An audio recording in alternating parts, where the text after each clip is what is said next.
Hi friends, Karthi Revathi சீரியலை பற்றி தான் நம்ம இந்த வீடியோக்குள்ளே நம்ம பார்க்க போகிறோம். வாங்க நம்ம வீடியோக்குள்ளே போகலாம். கார்த்தி பார்த்தோம்னா ரேவதியோட கல்யாணத்தை நிறுத்துறதுக்காக ரொம்பவே பரபரப்பாக அவங்க இருந்துகிட்ருக்குறாங்க. எப்படியும் ரேவதியோட கல்யாணத்தை நிறுத்தணும், அது மட்டும் இல்லாமல் அந்த மருந்தும் இதுக்கு மேலே விட்டு வைக்கக்கூடாது அப்படின்னு சொல்லிட்டு ரொம்பவே மும்முரமாக அந்த வேலையில் இருக்கவும் இங்கே பார்த்தோம்னா ரேவதி தான் காட்டுறாங்க. அப்போ ரேவதி அவங்க நினைக்கிறாங்க, ஆமாம் கார்த்தி மாமாவை எப்படி இந்த கல்யாண மண்டபத்துக்கு நம்ம வரவழைக்கணுமே அப்படின்னு சொல்லிட்டு இருக்கும்போதே அப்போ ஒவ்வொரு இடத்தையும் பார்க்கும்போது அவங்களுக்கு கார்த்தி அங்கே இருக்கிற மாதிரிக்கே இருக்குது. அடுத்ததாக பார்த்தோம்னா ரேவதி கார்த்திக்கு ஃபோன் பண்ணுறாங்க. என்ன கார்த்தி மாமா, என்னோட கல்யாணத்துக்கு நீங்கள் வரலையா அப்படின்னு இருக்கும் போதே இல்லை எனக்கு கொஞ்சம் வேலை இருக்குது, அதனால எனக்கு அது முடிச்சுட்டு வார அப்படின்னு சொல்லவும் இப்படிலாம் ஒரு கூப்பிட்டா வரமாட்டாரு, நம்ம நேரடியாக போய் கூப்பிட வேண்டியதான்னு சொல்லிட்டு ரேவதி கிளம்பவும் அப்போ சாமுண்டீஸ்வரி அங்கே வராங்க. எங்க ரேவதி நீ போற அப்படிங்கும்போது, அம்மா கார்த்தி மாமாவை நான் கூப்பிடுறதுக்காக தான் போகிறேன் அப்படிங்கிறாங்க. இது கட்டதுமே சாமுண்டீஸ்வரி அதிர்ச்சி அடையிறாங்க. அப்போ ராஜராஜன், மயில்வாகனம், ரோஹிணி எல்லாரும் சந்தோஷப்பட ஆரம்பிச்சிருந்தாங்க. அப்போ உடனே பார்த்தோம்னா சாமுண்டீஸ்வரி சொல்லிட்டு இருக்கிறாங்க, என்ன ரேவதி கொஞ்சம் கூட புரிஞ்சுக்காம இந்த நேரத்தில் நீ போய் அவரை போய் கூப்பிட போறேன்னு சொல்லிட்டு போறியே, அதெல்லாம் ஒன்றும் தேவையில்லை அப்படிங்கும்போது என்னம்மா நினச்சிட்டு இருக்கிறீங்க, நீங்கள் உண்மையை சொல்ல போனாக்கி நீங்கள் லெட்டர் கொடுத்துருக்கிறீங்க, நானும் லெட்டர் கொடுத்துருக்குறேன், அப்படி இருந்தும் அங்கேருந்து யாருமே வரல அப்படின்னா என்ன அர்த்தம், இந்த கல்யாணத்துக்கு அவங்க வரமாட்டாங்கன்னு தானே அர்த்தம், அதனால தான் நேரடியாக போய் நான் கூட்டிகிட்டு வர போகிறேன், கண்டிப்பாக மாமா வந்தாகணும் அப்படின்னு சொல்லிட்டு இருக்கவும், இங்கே பாருங்க நீங்கள் சொல்கிறபடி நான் எல்லாமே நான் கேட்டு நடந்துக்கிட்டு தானே இருக்கிறேன், அப்படி இருக்கும்போது நான் சொல்கிற விஷயத்த நீங்கள் ஒரு தடவை கூட கேட்கவே மாட்டீங்களா அப்படிங்கும்போது அப்போ மயில்வாகனமும் அவங்க ராஜராஜனும் சொல்கிறாங்க, கார்த்தி பார்த்தீங்களா எப்படி அத்தையை எதிர்த்து பேசிட்டு இருக்கிறா அப்படின்னு சொல்லிட்டு இருக்கவும் அப்போ சந்திரகலா என்ன ரவி நீ கொஞ்சம் கூட புரிஞ்சுக்காம பேசிட்டு இருக்கிற, காலையில் விடிஞ்சா கல்யாணம், இந்த நேரத்தில் நீ வெளியே போறியா, அதெல்லாம் கூடாது அப்படிங்கும்போது சித்தி நீங்கள் எதுக்காக கவலைப்பட்டு இருக்கிறீங்க, நான் என்ன வெளியே போனது கிடையாதா என்ன, நீங்கள் எதுக்காக மற்றவங்களை பற்றி கவலைப்பட்டு இருக்கிறீங்க, கார்த்தி மாமா வரணும், அவர் நான் கூப்பிட்டா மட்டும்தான் வருவார், அதுவும் நேரடியாக நான் கூட்டிட்டு வந்துடுது அப்படின்னு சொல்லிட்டு அவங்க அங்கேருந்து கிளம்புவோம். அப்போ சாமுண்டீஸ்வரி கிட்ட சந்திரகலா சொல்லிட்டு இருக்கிறாங்க, என்னக்கா இவன் இந்த மாதிரிலாம் பண்ணிட்டு இருக்கிறா, நீ அமைதியாக இருந்துட்டு இருக்கிற அப்படிங்கும்போது இங்கே பாரு நம்ம கொஞ்சம் விட்டு கொடுத்து தான் இருக்கணும், அப்போ தான் அவன் நம்ம வழிக்கு வருவா, இல்லைன்னா நான் ரொம்பவே அவளை இது பண்ணணும்னா அதுக்கப்புறம் அவன் நம்மளுக்கு எதிராக மாறிடுவா, அது நம்மளுக்கே நம்ம வச்சுக்கிட்டு ஆப்பாயிரும், அதனால தான் கொஞ்சம் நம்ம அமைதியாக தான் இருந்தாகிறோம், சரி அவள் கூப்பிட்டுட்டு வரட்டும் அதுக்கப்புறம் பார்த்துக்கலாம் அப்படின்னு சொல்லிட்டு இருக்கவும் அடுத்தவங்க பார்த்தோம்னா சந்திரகலா இதெல்லாம் பார்த்துட்டு எரிச்சல் அடைகிறாங்க. எந்த அக்காவும் புரிஞ்சுக்காம இப்படிலாம் பேசிட்டு இருக்காளோ தெரியல. இவன் என்னன்னா ஒவ்வொரு தடவையும் விட்டு கொடுக்குறேன்னு சொல்லிட்டு இந்த மாதிரிக்கு பண்ணிட்டு இருக்கிறா. அந்த ரேவதி என்னன்னா கொஞ்சம் கொஞ்சமாக அந்த கார்த்தியை ரொம்பவே நெருங்கிட்டு இருக்கிறா. இது எங்கே போய் முடிய போதோ தெரியல, ஆனால் கண்டிப்பாக நம்ம நினச்சபடி நடந்தே ஆகணும், அந்த மருதுவுக்கும் ரேவதிக்கு கல்யாணம் நடந்தே ஆகணும்னு சொல்லி நினைக்கவும் அடுத்து பார்த்தோம்னா ரேவதி நேராக அவங்க கார்த்தியை பார்க்கறதுக்கு ஆஃபீஸ்க்கே வந்துருந்தாங்க. உடனே என்ன கார்த்தி மாமா உங்களுக்காக நான் எதிர்பார்த்துட்டு இருக்கிறேன், நீங்கள் என்ன வரவே இல்லை கல்யாணத்துக்கு அப்படிங்கும்போது உடனே கார்த்தி என்ன ரேவதி இந்த நேரத்தில் நீங்கள் வந்திருக்கிற அப்படின்னு சொல்லிட்டு இருக்கும்போது ஏன் நான் வரக்கூடாதா என்ன, நீங்கள் நான் கூப்பிட்டா வரவே இல்லைல்ல, அதனால தான் நான் நேரடியாகவே உங்களை கூட்டிகிட்டு போகிறதுக்காக வந்திருக்கிறேன், இப்போ நீங்கள் என் கூட வாங்க அப்படின்னு சொல்லிட்டு இருக்கும்போது அதெல்லாம் ஒன்றும் வேண்டாம் நீ போ நான் காலையில் வர அப்படிங்கும்போது அதெல்லாம் முடியாது, என் கூட நீங்கள் இப்போமே ஆகணும் அப்படின்னு சொல்லிட்டு ரேவதி பார்த்தோம்னா அவங்க கார்த்தியை கையோட அழைச்சிட்டு போகிறாங்க. அப்போ கார்த்தியும் வர வழி இல்லாமல் ரேவதி இந்த அளவுக்கு கூப்பிடுறத பார்த்துட்டு சரின்னு சொல்லிட்டு கார்த்தியும் அவங்களும் மண்டபத்துக்கு கூப்பிட வராங்க. அப்போ ரேவதியும் அவங்க கார்த்தியும் மண்டபத்துக்கு வரவும் ரெண்டு பேரும் ஜோடியாக வரதை பார்த்துட்டு உடனே ராஜராஜன் மயில்வாகனத்தில் சொல்கிறாங்க, ரெண்டு பேரும் வரதை பாரு எப்படி இருக்கிறாங்க அப்படின்னு சொல்லிட்டு இருக்கவும் ஆமாம் என்ன இருந்தாலும் சரிதான், ரேவதி மனசு ஃபுல்லாக இப்போ கார்த்தி தானே இருக்கிறாரு, அதனால தான் ரேவதியால் கார்த்தி இல்லாமல் இருக்க முடியல, ஏன்னா ரேவதிக்கு கார்த்தியை கல்யாணம் பண்ணிக்கணும்னு சொல்லிட்டு முடிவு பண்ணிட்டா, அதனால தான் கார்த்தியை அழைக்கிறதுக்காக போயிட்டா அப்படின்னு சொல்லிட்டு இருக்கவும் அடுத்தது ரேவதி கார்த்தியோட வரதை பார்த்ததுமே சந்திரகலாவும் சாமுண்டீஸ்வரியும் எரிச்சல் அடைகிறாங்க.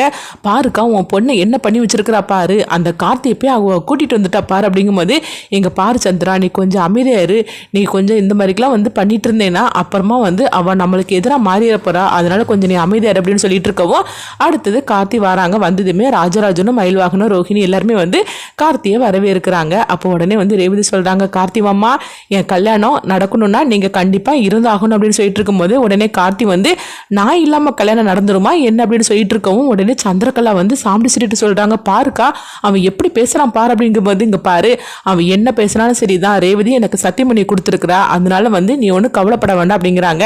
அடுத்தது பார்த்தோம்னா கார்த்திகை அவங்க அதிகாரி ஃபோன் பண்ணுறாங்க, கார்த்தி இப்போ என்ன பண்ணுறதுக்கு அப்படின்னு சொல்லிட்டு இருக்கும்போது அப்போ அடுத்ததாக பார்த்தோம்னா கார்த்தி வேற ஒரு திட்டத்தை போடுறாங்க.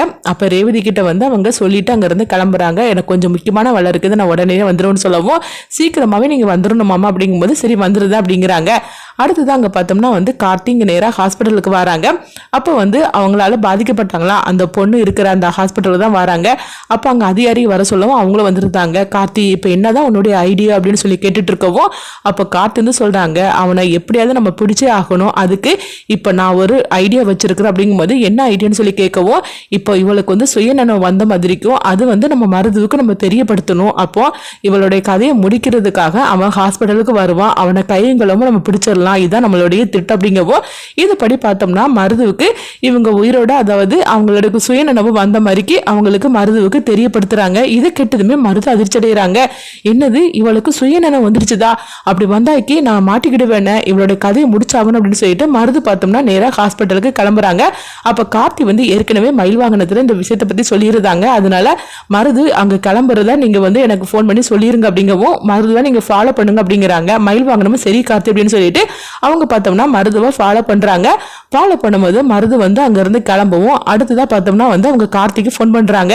கார்த்திமா சகல நீ சொன்ன மாதிரிக்கு வந்து இந்த மருது இங்கேருந்து கிளம்புறான், அதுவும் யாருக்கு தெரியாமல் அவன் கிளம்புறான் அப்படிங்கவும் அப்போ அந்த பொண்ணோட அம்மா வந்து கொஞ்சம் பயப்பட ஆரம்பிச்சிருந்தாங்க. என் பொண்ணுக்கு எந்தவித ஆபத்து வந்துடக்கூடாது சார் அப்படின்னு சொல்லிட்டு இருக்கும்போதே இங்கே பாருங்கம்மா, உங்களுக்கு என் மேலே நம்பிக்கை இருக்குதுல்ல, அதனால நீங்கள் எதுக்கும் கவலைப்படாதீங்க, அவனை இப்போ கையங்குளமாக நம்ம பிடிச்சே ஆகணும் அப்படிங்கும்போது அடுத்தது அதிகாரியும் சொல்கிறாங்க, ஆமாம் நீங்கள் ஒன்றும் கவலைப்படாதீங்க அப்படின்னு சொல்லிட்டு இருக்கவும் அடுத்ததாக பார்த்தோம்னா கார்த்தி வந்து சொல்கிறாங்க, அந்த மருது வந்து மண்டபத்தில் வந்து கிளம்பிட்டான், இன்னும் கொஞ்ச நேரத்தில் இப்போ ஹாஸ்பிட்டலுக்கு வந்துடும் அப்படின்னு சொல்லிட்டு அடுத்தது பார்த்தோம்னா வந்து அந்த பொண்ணு இருக்கிற மாதிரிக்கே அந்த ரூம் வந்து அவங்க செட்டப் பண்ணி வச்சுருந்தாங்க.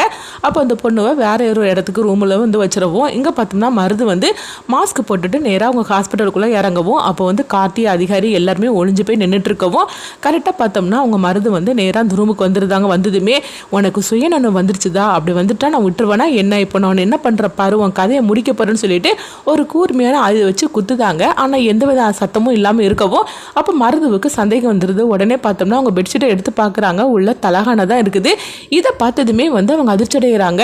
இது எல்லாம் அந்த கார்த்தி போட நாடகம் தானே, நம்மளை வந்து கையங்குளமாக பிடிக்கிறதுக்காக இந்த மாதிரிக்கு அவன் திட்டம் போட்டிருக்கிறா அப்படின்னு சொல்லிட்டு மருது திரும்பி பார்க்கவும் கார்த்திங்க வந்துருந்தாங்க. வந்ததுமே மருதுவுக்கும் அவங்களுக்கு வந்து ஒரு தகராறு நடக்குது. அப்போ வந்து கார்த்தி வந்து மருதுவை போட்டு அடிக்கிறாங்க. ஆனாலும் வந்து மருது வந்து அங்கேருந்து எஸ்கேப் ஆகுறாங்க. கார்த்தியும் அதிகாரியும் வந்து மருதுவை துரத்திக்கிட்டு எவ்வளோ தூரம் ஓடுறாங்க. ஆனாலும் வந்து மருது அங்கே வந்து தப்பிச்சு போயிடவும் அப்போ அதிகாரி வந்து கார்த்திக்கிட்ட சொல்கிறாங்க, என்ன கார்த்தி இந்த தடவை இவன் தப்பிச்சு போயிட்டான் அப்படிங்கும் போது அதுதானே சார் இப்போ என்ன பண்ணுறதுக்கு தெரியல, எப்படியாவது அவனை பிடிச்சலான்னு சொல்லி பார்த்தோம், ஆனால் இந்த தடவையும் எஸ்கேப் ஆயிட்டான் அப்படின்னு சொல்லிட்டு இருக்கும்போதே மருது பார்த்தோம்னா ஒரு இடத்துல போய் ஒளிஞ்சு நின்றுட்டு இருக்கிறாங்க. இவன் வந்து நம்மளை கையங்குளமா பிடிக்கிறதுக்காக என்னமா நாடகம் போட்டு வந்திருக்கிறான், இவன் இந்த அளவுக்கு போவான்னு சொல்லி நம்ம கொஞ்சம் கூட எதிர்பார்க்கவே இல்லை, இவன் சரியான ஜகஜால கில்லாடியா தான் இருந்துட்டு இருக்கிறான், இவன் கையில மட்டும் நம்ம சிக்கியிருந்தோம்னா நம்மளுக்கு என்ன நடந்திருக்கும் அப்படின்னு சொல்லிட்டு மருது வந்து அப்படியே அதிர்ச்சி அடைகிறாங்க. நல்ல வேலையை எப்படி நம்ம தப்பிச்சு வந்துட்டோம் அப்படின்னு சொல்லிட்டு இருக்கும்போது இங்க பார்த்தோம்னா சாம்பி சுரி தான் காட்டுறாங்க. மருதுவோட ரூமுக்கு வராங்க. ஆமா மருதுவை எங்க ஆளை காணல அப்படின்னு சொல்லிட்டு இருக்கும்போதே அடுத்தது சந்திரகலாட்ட கேட்குறாங்க, அம்மா மருத்துவ நீ பாத்தி அப்படின்னு சொல்லிட்டு இருக்கும்போதே இங்கே தானக்கா இருந்தார் அப்படின்னு சொல்லிட்டு இருக்கவும் தெரியலையே, நான் ரொம்ப நேரம் தேடிட்டு இருக்கிறேன் ஆளை காணல அப்படின்னு சொல்லிட்டு இருக்கவும் அப்போ உடனே பார்த்தோம்னா மருது வந்து அங்கேருந்து கிளம்பி நேரம் மண்டபத்துக்கு வந்துருந்தாங்க. வந்ததுமே இப்போ சந்திரகலா வந்து அம்மா இவ்வளோ நேரம் நீ எங்கே போயிருந்த அப்படிங்கவும் உடனே வந்து மருதுவும் வந்து எதாவது சொல்லி சமாளிச்சிருந்தாங்க. அடுத்து பார்த்தோம்னா சாம்பிடிச்சிரு வந்து அவங்க கேட்டுட்டு இருக்கிறாங்க, அம்மா மாப்பிள்ளை இவ்வளோ நேரம் நீ எங்கே போயிட்டீங்க அப்படின்னு சொல்லிட்டு இருக்கும்போதே அத்தை நான் ரெஸ்ட் ரூமில் தான் இருந்தேன் அப்படின்னு அவங்க போய் சொல்லிடுவோம். அப்படியே மாப்பிள்ளை இது கொஞ்ச நேரத்தில் வந்து ஃபங்க்ஷன் ஆரம்பிச்சிடும், நீங்கள் வந்து கிளம்புங்க அப்படிங்கும்போது உடனே மருதுவும் சரி அப்படிங்கிறாங்க.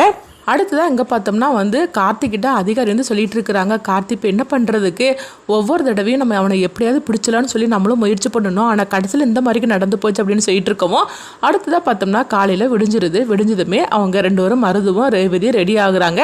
அப்போ அவங்க மணமேடைக்கு வரவும் அப்போ பார்த்தோம்னா வந்து காயத்ரி தேவி அங்கே வராங்க. காயத்ரி தேவியை பார்த்ததுமே சாம்பிடிச்சிரு வந்து நீங்கள் யார் இவங்க அப்படின்னு சொல்லி அவங்க பார்த்துட்டு இருக்கவும் உடனே காயத்ரி தேவி வந்து அவங்க சொல்கிறாங்க, இந்த கல்யாணம் நடக்காது, அதனால் நீங்கள் எல்லாருமே கிளம்பலாம் அப்படின்னு சொல்லவும் இதை கெட்டதுமே வந்து சாம்பிடிச்சிட்டு சந்திரகலாவும் அதிர்ச்சியோட அங்கேருந்து ஓடோடி வராங்க.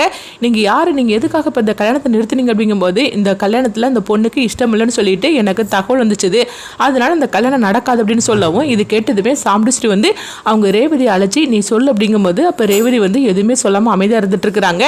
என்ன ரேவதி நீ எனக்கு பண்ணி கொடுத்த சத்தியம் என்னாச்சுது நீ சொல்லு அப்படிங்கும்போது உடனே வந்து ரேவதியும் ஆமாம் அப்படிங்கிற மாதிரிக்கு தலையசைச்சிட்டு இருக்கவும் அப்போ காயத்ரி தேவிக்கு தெரிஞ்சிருது, நான் வந்து ரேவதி கிட்ட தனியாக பேசணும் அப்படின்னு அப்படின்னு சொல்லும் போது உடனே சாம்பிஸ்ரீ அதெல்லாம் என் பொண்ணுக்கிட்ட நீங்கள் தனியாக பேசக்கூடாது, நீங்கள் வந்து இங்கே இருந்து தான் பேசணும் அப்படிங்கும்போது இங்கே பாருங்கள் உங்கள் பொண்ணுக்கிட்ட நான் தனியாக தான் பேசணும் அப்படின்னு சொல்லிட்டு ரேவதியை தனியாக அழைச்சிட்டு போகிறாங்க.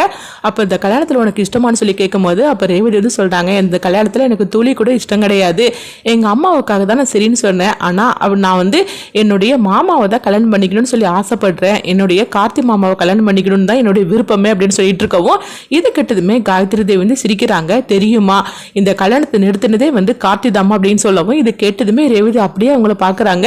என்ன மேடம் சொல்லிட்டு இருக்கிறீங்க அப்படிங்கும்போது ஆமா உனக்கு இந்த கல்யாணத்துல இஷ்டம் இல்லை அப்படின்னு சொல்லிட்டு தான் அவர் தான் அந்த தகவல் சொன்னாரு, அதனால உங்க 2 பேரையும் சேர்த்து வைக்கிறதுக்காக தான் நான் வந்திருக்கிறேன் அப்படின்னு சொல்லவும் இது கேட்டதுமே ரேவதி ரொம்பவே சந்தோஷப்பட ஆரம்பிச்சிருந்தாங்க. அடுத்ததா பார்த்தோம்னா காயத்ரி தேவி வந்து சாமுண்டீஸ்வரி கிட்ட வந்து அவங்க சொல்றாங்க, இந்த கல்யாணம் நடக்கக்கூடாது, உங்க பொண்ணுக்கு இஷ்டப்பட்டவங்க யாரோ அவங்களோட தான் நீங்க சேர்த்து வைக்கணும் அப்படின்னு சொல்லவும் இது கேட்டதுமே சாமுண்டீஸ்வரி அதிர்ச்சி அடைகிறாங்க. காயத்ரி தேவி வந்து பார்த்தோம்னா கார்த்தியும் ரேவதியும் ஒன்று சேர்த்து வைப்பாங்களா? அடுத்தது பார்த்தோம்னா மருதுவை எந்த சூழ்நிலையில கார்த்தி வந்து என்ன ஆதாரத்தை காட்டி அவங்களை அரெஸ்ட் பண்ண வைக்க போறாங்க, அடுத்தது என்னென்ன நடக்க போகுதுங்கிறத வெயிட் பண்ணி பார்க்கலாம்.